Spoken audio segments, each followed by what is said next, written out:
They say perfection hides secrets. My wife Emily was flawless.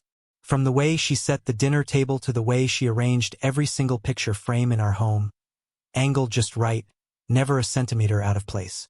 She lived in a world of symmetry and control, and she made sure our family looked like something out of a glossy magazine cover. People envied us. They'd say, "You two are the perfect couple." They'd see our children smiling in family photos, our house gleaming, and her always radiant, always collected. They didn't know that perfection, when worshipped too much, turns into poison.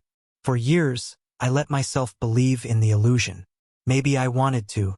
Maybe I was too blind to see what was lurking behind her polished smile. Until one night, an envelope ripped through the facade and destroyed everything we once were. But before I tell you how that envelope shattered our lives, make sure to subscribe to the channel for more stories like this one. Real, raw, and unforgettable. At first, the cracks were tiny, almost invisible. She used to smile when I walked into a room. Now her smile flickered, forced, almost guilty. Her phone never used to leave the kitchen counter, but now it was glued to her hand, face down, vibrating at odd hours. I asked her once, "Who keeps calling this late?" She answered too quickly, "Work stuff." Her eyes didn't match her words. But it wasn't just me who noticed. Children have a way of catching what adults try to hide. One night while tucking in our daughter, she whispered in the dark, "Daddy, why does Mommy come home smelling like perfume that isn't hers? And why is she happy when you're not around?" That single question cut deeper than any blade. My hands shook as I kissed her forehead, pretending everything was fine. But inside I knew the truth was clawing its way closer. I tried to ignore it. God knows I wanted to. I told myself she was just tired. That work was overwhelming her. But when lies start piling up, even perfection begins to crumble. So I did what I never thought I would. I followed her. It was raining that night. Her car left the driveway smooth and silent like a thief in the dark.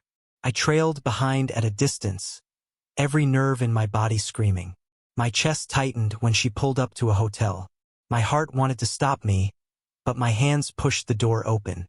Anyway, I climbed the stairs, each step heavier than the last. I don't know what I expected. Maybe her sitting alone. Maybe me being wrong. But when I opened that door, I wasn't wrong. There she was.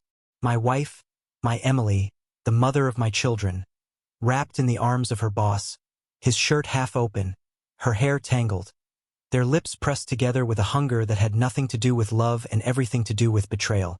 She froze when she saw me. The color drained from her face. The man, her boss, smirked as if proud to be caught. That smirk still haunts me. I stood there in silence, watching the illusion of my perfect wife burn down in front of me. The woman who once obsessed over spotless countertops had become a stain herself. I left without a word.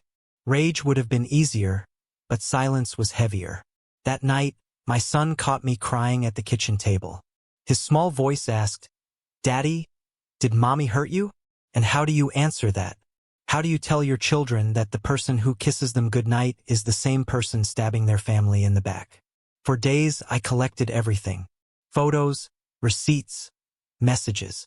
My hand shook as I printed the texts. Her promises to him, her lies to me. Every piece of evidence felt like fire in my chest. Finally, I gathered it all in a single envelope. When she came home, dressed perfectly as always, smile rehearsed, I handed it to her. She opened it with casual confidence, as though nothing in the world could touch her. But as she pulled out the pages, her face shattered, her lips trembled, her hands shook, and for the first time since I met her, she looked human, weak. She dropped to the floor, tears streaming, begging, "Please, it was a mistake. Please, I still love you. I love the kids. Don't do this to us." But love doesn't sneak into hotels. Love doesn't betray the children who look up to you. I told her, "You didn't just betray me. You betrayed them. You took the one thing they deserved most, their mother's love, and you gave it away to your boss. You didn't break my heart, you broke theirs." Her sobs were empty, her apologies meaningless. Because once children lose trust in their mother, there is no fixing it. The divorce was brutal. She fought, She screamed. She tried to play the victim, but the evidence was clear. The judge saw through her lies. She lost custody. She lost the house. She lost everything she tried so hard to make look perfect. Even her boss abandoned her, firing her to save his own skin once the affair became public. The woman who once had friends envying her life now had whispers following her down every street. Her name was ruined. And my children, they clung to me. They chose me because they saw who stood beside them when everything collapsed. But life has a cruel way of writing final chapters. Years later, as we drove through town, my daughter, now a teenager, saw a woman sitting on a park bench.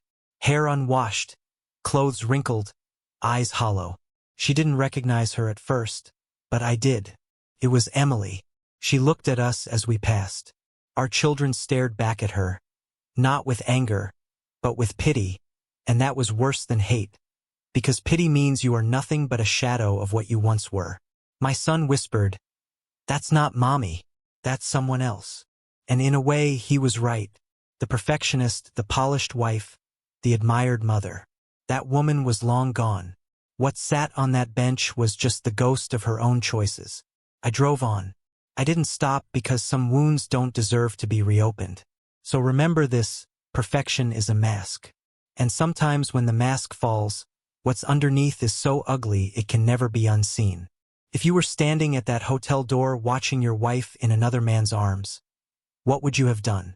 Would you forgive for the children's sake? Or would you let her drown in the ruins she created? Tell me in the comments.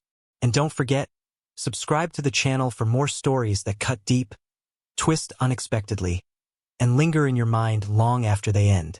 Because sometimes the most perfect life is nothing more than the perfect lie.